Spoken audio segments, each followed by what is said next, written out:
او نن 21مه شپه را روانه ده، نن ابتدا ده او هېڅ پته نه لګي کیدای شي نننۍ شپه د لیلة القدر شپه وي.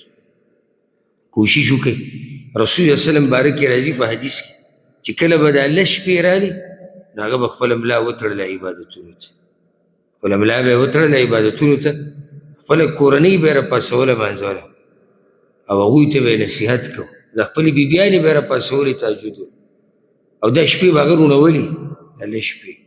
او هغه کس دی چې نږدې به دا خبره وکړه لیغفر لك الله ما تقدم من ذنبك وما تأخر، الله د هغه تېر شوي او راتلونکي خطاګانې ټولې معاف کړي او بیا به مو هغه د الله داسې بندګي کوله.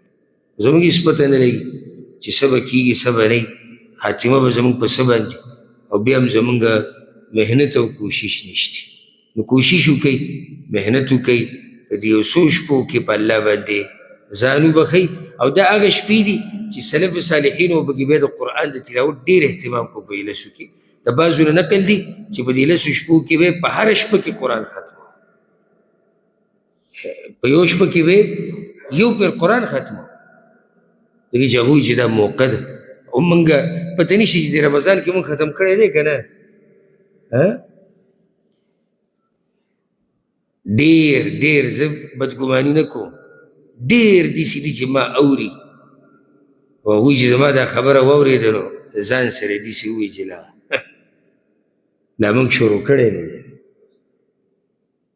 او یا که ویلی دی چا نو هغه اولنۍ 2-3 ورځې نه هغه ډېرې د جذباتو ورځې خیر وي که نه. د رمضان هغه اولنۍ 2-3 جوماتونه هم ډک او تلاوت، جومات ته چې راوځي دا بنګارې جوړي، جومات ته چې تلاوتونه او یو ته به وایې چې الله دا خو د دنیا یکدم بدله شوه ټوله. نو که چا ویلي مې کېدای شي هغه جذباتي ورځو کې یو 2-3 مخه ویلي وي، باقي څه پاتې شوی دی. موږ ته پکې څه فایده نشته چې زما پکې څه فایده ده.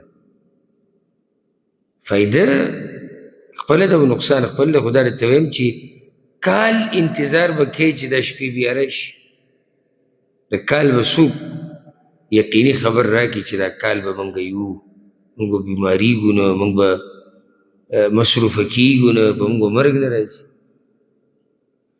نو الله دې زموږ په حال رحم وکړي. سبا به انشاءالله د 10 نمبر آیت نه شروع کوو. الله رب العزت دې موږ ته د لیلة القدر عبادت نصیب کړي. الله رب العزت دې موږ ته د لیلة القدر عبادت نصیب کړي او الله رب العزت دې په دې مبارکو شپو کې موږ او زموږ مور او پلار او مشران کشران د اور نه آزاد کړي. هذا والله اعلم وصلى الله وسلم على نبينا محمد.